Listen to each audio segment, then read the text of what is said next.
I hope that you guys had a very interesting morning. Learned a lot from the last two talks that we had today. I'm going to be following up with the Google Assistant. I'm actually going to be displaying an action that I've been working on. I'll introduce myself in a second. Um, my name is Rafael Gonzalez. I'm the campus director for the Pathways to Student STEM Success program here at Lehman College. I also teach mathematics here for the math department. So some of you who are Lehman students may have seen me around. If you are not a Lehman student, you're a member of the community, welcome to our beautiful campus. I'm also a co-organizer for GDG Bronx. I've been co-organizing with Professor Fianos and Hendricks since January. I began as a volunteer for GDG Bronx 2 years ago, I would say. It's been a very, very nice experience. I have seen the growth in our community from 5 to 7 people showing up to a meetup at a time to I don't even know how many people are here today. That being said, just by a show of hands, how many of you are actually from Lehman? Nice. How many of you are from BCC? Nice. Hostos, anybody from Hostos in the house? No? Any other CUNYs in the house represented? I know I saw Baruch in the house. Where are you? City College? Queens College, that's a trip. That's a far trip. So I began I was first interested in GDG through an invite that I received from Professor Fianos to just attend a Christmas party. So I went to that, and then I became really involved in the community. So I urge you to become involved in your own community. We have 2 GDG chapters in New York City, GDG Bronx and GDG New York City. GDG New York City meets up in the Google offices, for the most part, with the Grow on Google offices in 14th Street. And GDG Bronx, for the time being, we have been doing all of our meetups here in Lehman College campus. We are planning to expand to other CUNY campuses in the Bronx as well, to include them as well. This is not just a Lehman thing, this is a Bronx thing. And as you can see by our shirts, our theme, we are very passionate about our borough, and what represents our borough and the means of accessing our borough is the subway. So you take the 1, 2, 3, well, not the 3, the 1, 2, 4, 5, 6, the D and the B trains to get to our beautiful borough. I'm going to be talking to you about an action that I'm building. I first got interested in the Google Assistant through a talk that Alan did actually last year at our Dev Fest, if I'm not mistaken. So Dev Fest or IO Extended, one of those two. But he did a talk, and he had the Google Home Mini, as he mentioned, and he did run into that glitch as well. So I remember all of that. This year I had the opportunity to go attend I.O., and I attended I.O., and I wanted to go to every single talk that had to do with VR, AR, because I was really into virtual reality and augmented reality. I got there, went into my hotel, and then I saw one of the code labs for the assistant. So since I had 3 hours to spare, I decided to just start playing with it. So I began playing with it. And then as soon as the 3 hours finished and I had to go get something to eat, I went on my phone on the IO app, and I basically changed all of my reservations for VR to everything that had to do with the assistant. Why? Because I got an idea for an action that I could implement here in the college. It turns out that the college is spending $10,000 to build something very similar to what I'm building, and I'm doing it for free. But if they want to buy it, I'll gladly take those $10,000 off their hands. I'll take it as a pay raise. Anyhow, so the title of my talk is Getting Lehman into Your Home, one intent at a time. Now, for those of you who come from far and you're not from the Bronx, you may be, let's say you need to come to college for something. You have a question you need to ask. You need to ask an advisor, you need to ask just somebody in general here or at your school. Sometimes it's very difficult for us to either get off from work and come. Our CUNY sites, and if you're a CUNY student, you know what I'm saying, our websites are very difficult to actually maneuver and find information. It's extremely difficult to just find a phone number for an office. Am I wrong? No, I'm not wrong. It's even harder to actually find out whether our class is going to be offered next semester. Am I right? I think I'm right. So I decided, you know what? If I'm a student I don't want to spend time waiting for an hour or more in a line to see an advisor. I just don't want to do that. And obviously, navigating through the websites is a pain.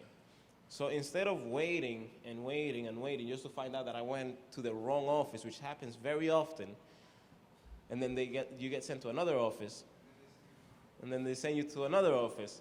I said, you know what? I could just create something that everybody could have on their phones, and they could get these answers immediately. They don't even have to come to campus for the most part. And this actually happened the other day. I was waiting in the computer science department, and a student is there waiting for about an hour. There's a huge line, students waiting for about an hour. The student comes into the advising office and asks the advisor, I want to find out what I could do with my major. I'm a CGI major. And the advisor goes, well, sir, you're in the wrong office. You have to go to this other building and speak to that advisor, and they're only available at this times. So that person spent 2 hours here doing nothing and got nothing answered. Before I show you the action that I'm building, I know Alan hit on top of it, on this right before me, but you need to know what the assistant is. The assistant lives in our Google phones. If you have an iPhone, you could download the app. But as Alan said, it is a conversation between you and Google. So the assistant is an artificial intelligence software. You ask it questions. You could set it up so that it can do many things for you. And again, it's a conversation. We use speech to get our point across or our input into the assistant. I use the assistant at home all the time. So instead of me saying, hey, Google, I will not be using that because then my home is going to go crazy at home. I don't want my lights to be on when I get home. So I'll be using Hey G. Now, the assistant allows us to be more conversational. So I don't have to be very robotic. In the past, whenever you had a chat box, let's say, you had to be very robotic when you spoke to it. You had to be, can I do this? Am I allowed to do that? With the assistants, I don't have to do that because it runs the natural language understanding technology from Google. And it's able to very nicely match your voice to whatever intent you need. So if I say, where is the bathroom? It's able to identify that I'm looking for the bathroom, and it will match it with my intent, and it will respond where the location is, or locations are. So I could have more than one location, let's say, for the bathroom. Now,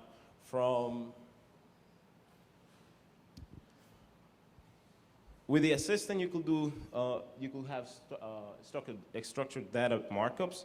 Now, you could create how-to guides and FAQs. And this is extremely important because if you have an FAQ, sometimes you have a long list of FAQs and you're looking for something in particular. Now, if you're a web developer, you could have the assistant, you could set this up with the assistant so that when somebody has a question about your product, it comes up as a card on the assistant on your phone or on your Google Home Nest. We changed the name, so Home Nest. Now you could create guided tutorials with a spreadsheet, so you don't have to actually code this.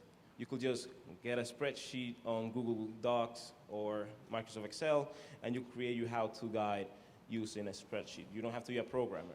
I will not call myself a programmer. I'm a mathematician by trade. The fact that I'm able to do this signifies that you all can do this when you get home. You could create actions for yourselves to make your life easier, for your friends, for your family. And I just wanted to touch on the question that you asked about language understanding. I always say that I have an accent, so it's very nice that the assistant can pick up the things that I'm trying to say accurately. So when I'm home and I'm tired after a long day, if I say, hey G, turn on the lights, and I butcher that, which happens all the time, it does it. Sometimes I say, hey G, turn off living room lights and turn off bedroom lights, and I mix them up. So I just say, never mind right away. And it understands that at the end, I said never mind, and it doesn't do either one of those things. If I say, hey G, start the vacuum, it will turn on my robot vacuum that I have connected with the assistant, and it will obviously begin vacuuming. But if I add more commands or I include more things in my sentence, it will pick them up and it will match it to the correct intent. So I don't have to say, hey G, turn on the lights, and then say, hey G, turn off these lights, and then hey G, turn on the vacuum. I could just say that all in one sentence. And this is what I think is extremely powerful. It's an extremely powerful tool. And in addition to that, you could add your intents to, let's say, WhatsApp, Facebook Messenger. What is it? There's one that it was used years ago. It's KitKat or something like that. Kick? Huh? I don't know. It's a messaging app. I don't use it, but people used to use it. So that leads us to Actions on Google. So Actions is what allows us to actually use the assistant in this manner. So I'm not going to delve too much into this because Alan actually mentioned this right before me. So I'm going to jump into my action really quickly. But I just wanted to say that actions extend the assistant to whatever needs we have. So if Google is not or has not built an action for the assistant, then you should build it. There are over 1 million actions that have been built for the assistant that have been published.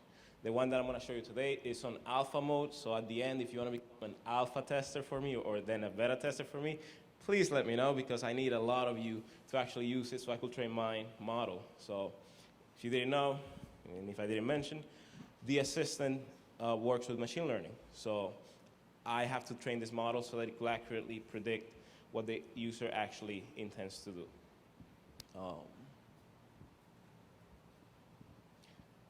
So again, the action is what the developers use to connect your app with the assistant. We have the action, the intent, and the fulfillment, which Alan also hit on. So fulfillment is the endpoint. We want to fulfill our user's request. You don't want to leave the user without a fulfillment. You don't want to leave the assistant open to interpretation. Why? Because then, let's say for my action, and you'll see what my action is, if somebody else comes after and I didn't close the fulfillment, then whoever comes after me is going to get the information of whoever was before me. And you don't want that. Now, actions run entirely on the cloud, as was mentioned before.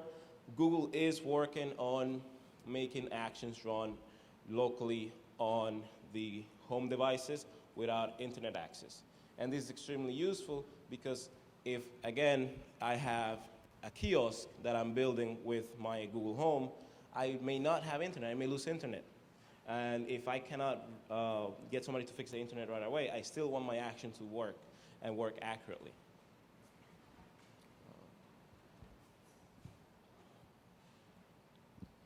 Now that takes us to conversational actions. So again, I am not a developer, so what do I rely on? I rely on something called Dialogflow. Dialogflow is amazing. It really is.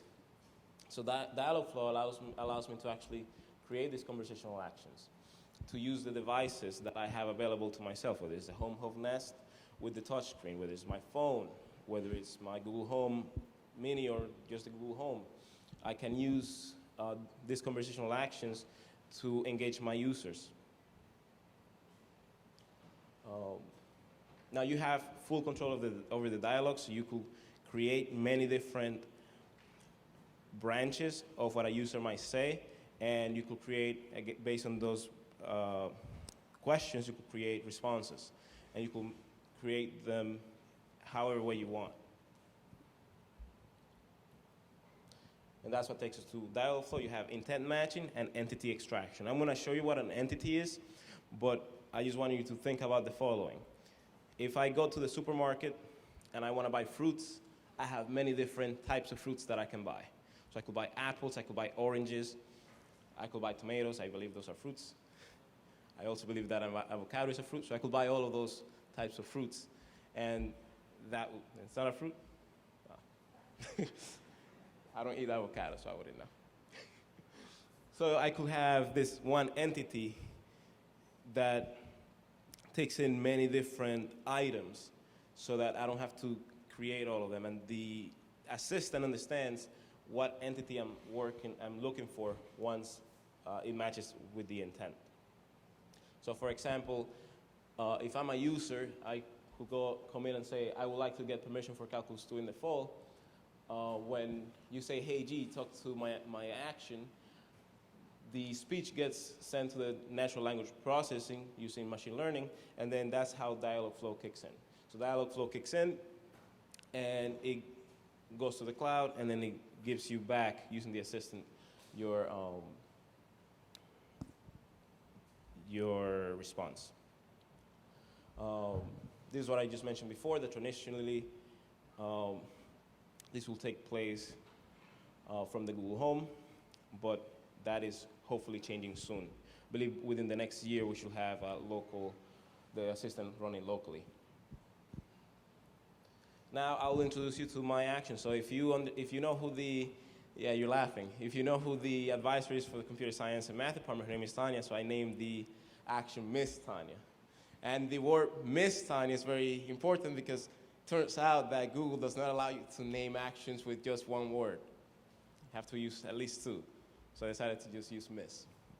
So let me show you the console to give you a quick demo of how this runs, and forgive all of my tabs.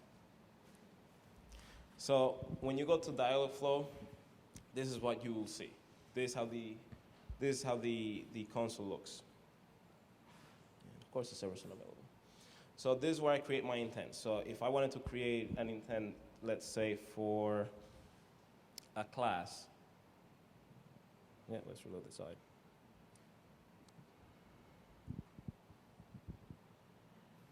Go away.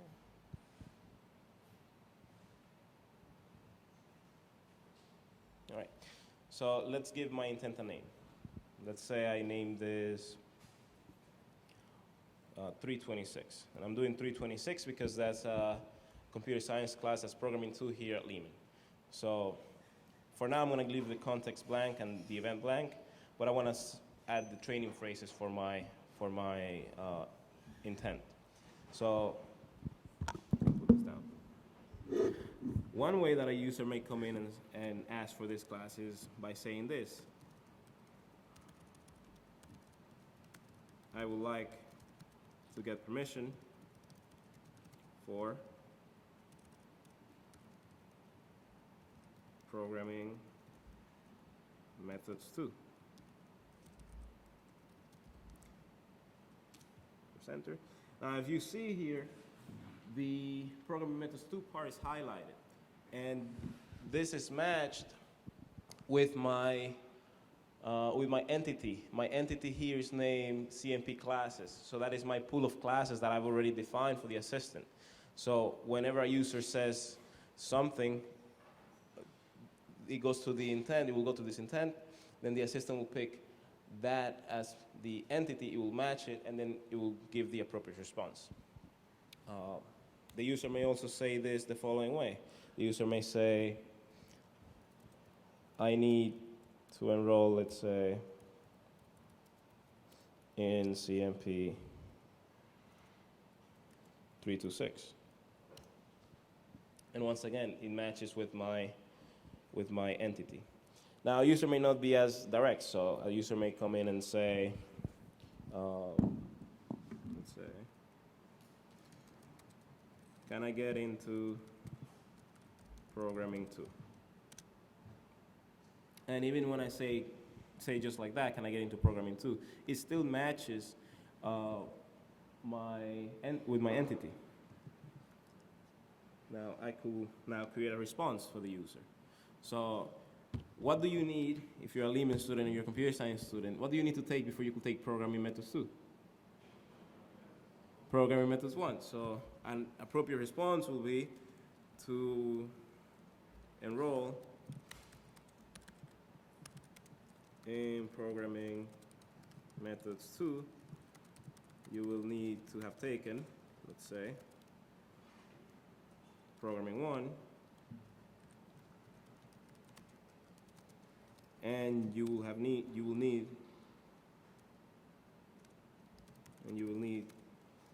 to get permission, let's say. So I could save it. Now I could set that as the end of the conversation. For now, I don't want to do that.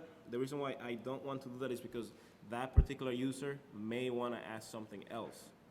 For example, if I say, my response says, you will need to get permission, the user may say, okay, where do I go to get permission? Who can I contact to get permission? So that's why I don't want to make this the end of my conversation. So I can save this, and now I can actually test it live. So I could open up the Actions console.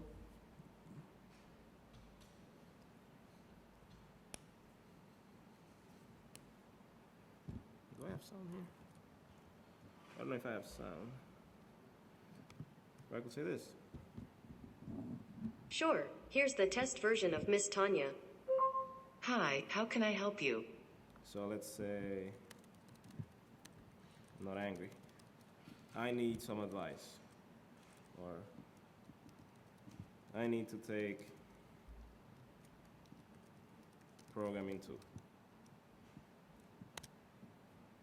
What was that? I have a typo there. So I want to take programming 2.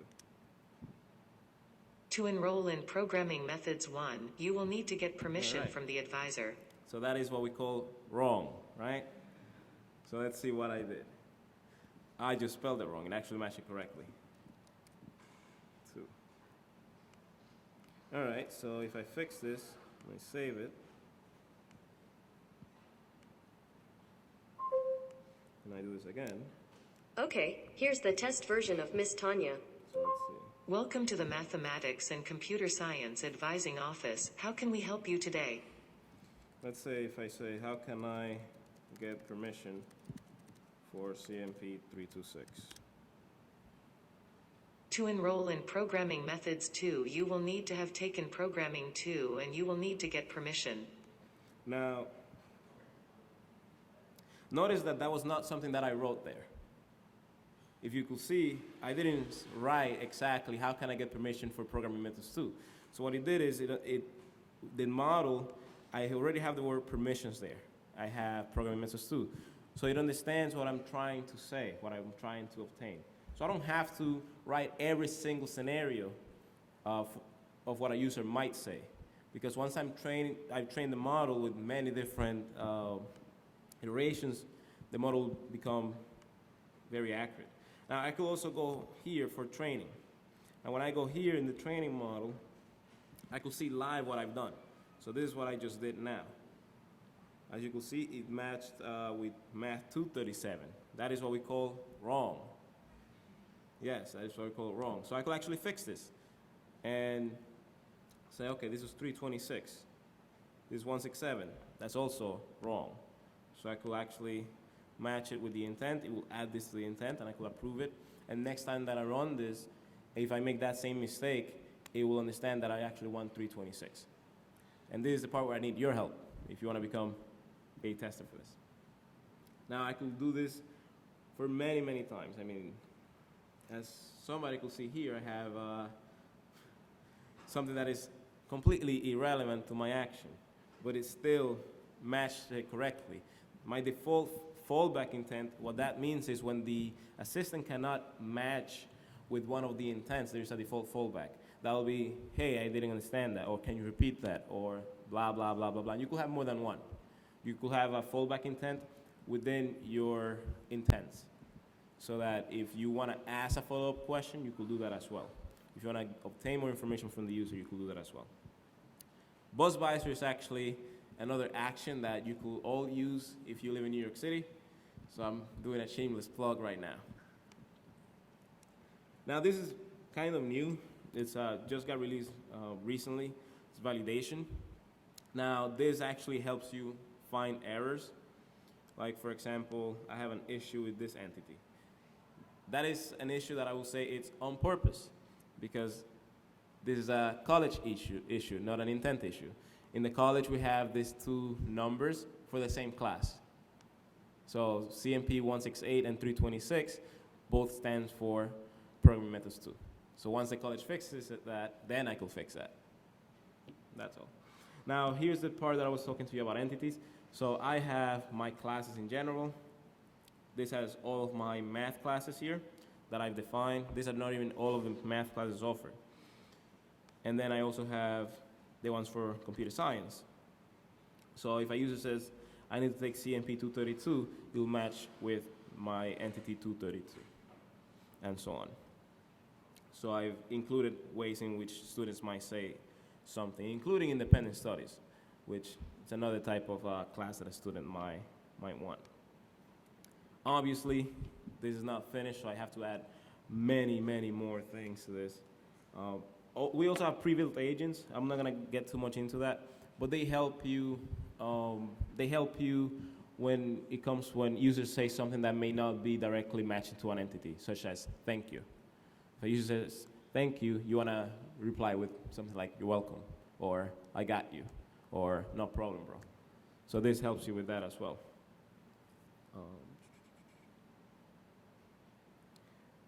Now, when it comes to fulfillment, you could create something called a webhook.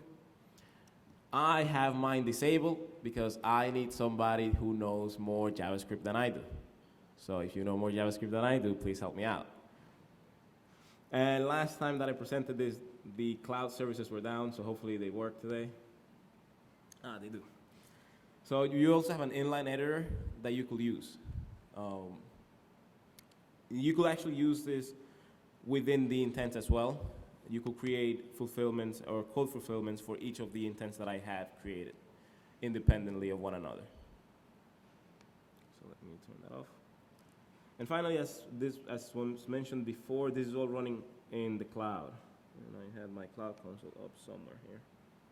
Let me close this. There we go. So sometimes it is actually better to create your actions directly from the cloud than from Dialogflow, especially when you're having server issues, which happens quite often. That being said, let me say goodbye here so that this has been listening to me, by the way, throughout because I have not exited. So if that happens, this is what we call bad programming, because again, if somebody comes after me, they may want to ask a different question, but this is going to remember what the person before me was trying to get. And we do not want that. So let's just say goodbye. And something went wrong saying goodbye, so I have to fix that. That should not happen. All right. Back to where I was going. There's one more thing that I should mention, this knowledge section. So I could create FAQs, or based on FAQs, I could add knowledge bases here.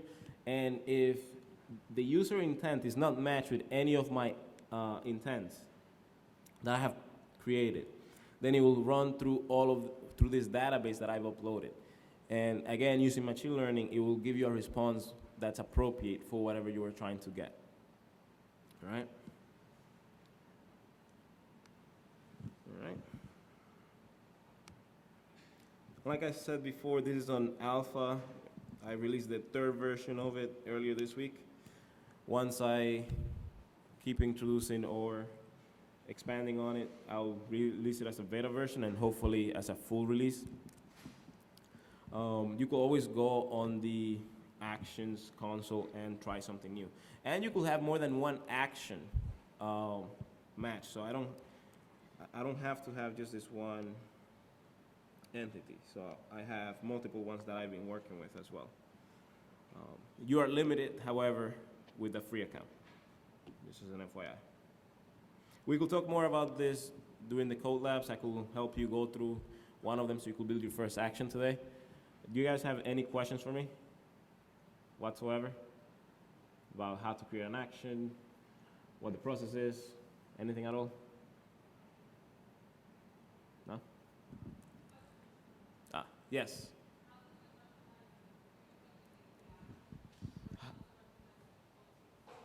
What to respond? I wrote everything in. Now it uses the Google Language API. Now this is something that I should have mentioned. So I plan on doing the following. So let me just go into this website right here that some students may be familiar with. So this is CUNY First. This is how our students get information about their classes and whatnot. So eventually, I found that somebody before me created an API, not this, to get student classes. Enrollment.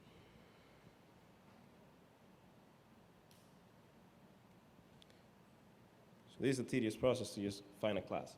So let's say a student goes to the advisor and wants to find out if a certain class is being offered at Lehman in the spring semester. Spring 19. Well, it wouldn't be up, but let me do fall 19.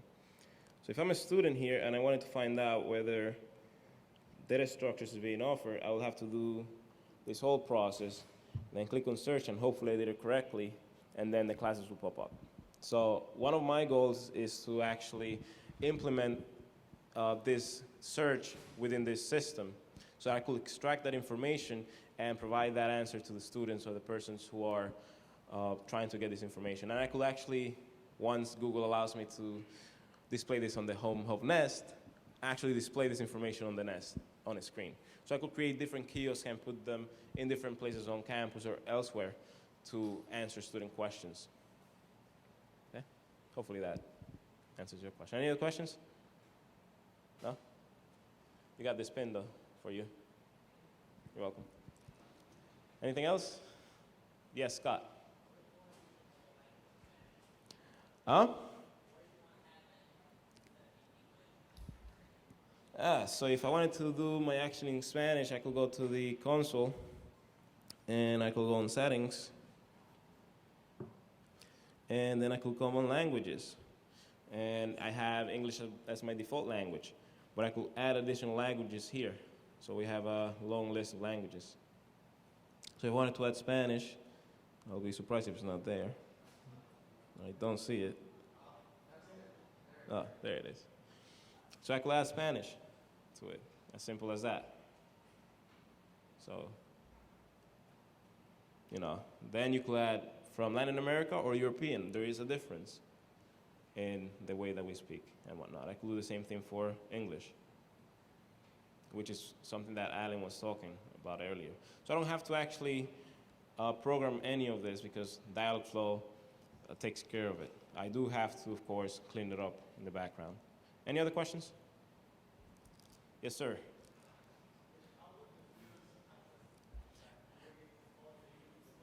Where's my phone? I lost one of my phones. It's right here. So, from my phone, I could just say, and you cannot do it from your phone because I haven't given you any access. Once I release it as a beta, then you'll all be able to do it. But I could just say, hey, Google, talk to Miss Tanya.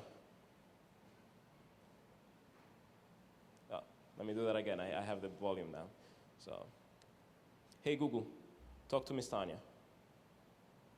One more time. Hey, Google, talk to Miss Tanya. I missed what you said. I'm already in the app. I need advice. What math class are you looking to get into? I would like to get into Calc 1. You must have taken pre-calculus before you can take Calculus 1. Speak to the advisor for more information. Where can I find the advisor? The advising office is located in Gillett Room 200. Can I call her? You can call the advising office at 718-960-8117. When is she available? Advising hours start at 9:30 a.m. Monday through Thursdays. Thank you. You're welcome. You're beautiful. Thank you. I like to think that I was designed with many different components that make me who I am. It said, thank you. I like to think that I was assigned with many different components that make me who I am. So yeah, students can access it from their phone. They don't have to come into campus to actually get information, and they don't have to go through all this back ends to actually get information. Yes, sir.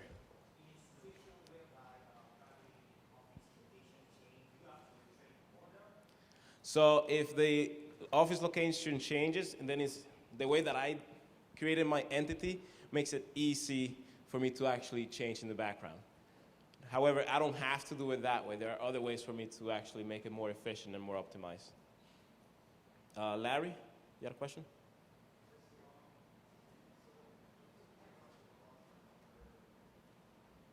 And you? How will I do that? Well, I just have to add it in. I only have 1 hour on Saturday to do this. So this working 1 hour on a Saturday that I've dedicated to this every Saturday since April. You had a question over there? Yeah.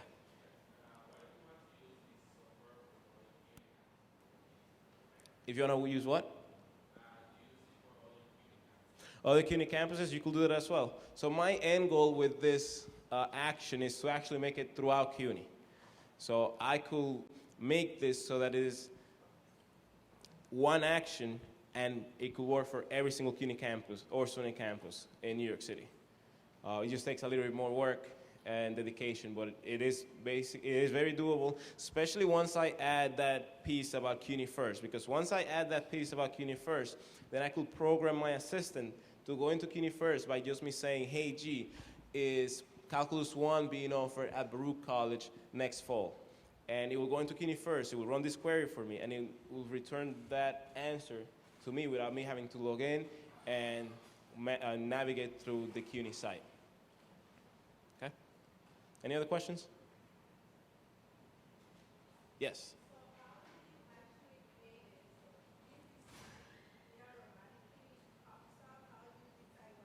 Well, this is running on the assistant. So the assistant takes care of most of the design. However, you could customize it. So if you want to add pictures, you could add pictures. You could add your logo. Like I've added my logo to my assistant. Depending on the display that you want to use, you could do that as well. There is a way for you to actually change within the settings the where is it? Is it environments? Yeah, you could create and change the different environments that you'll be programming in. Like if you have a displays versus not, whether you have voice or not, and so on. Any other questions?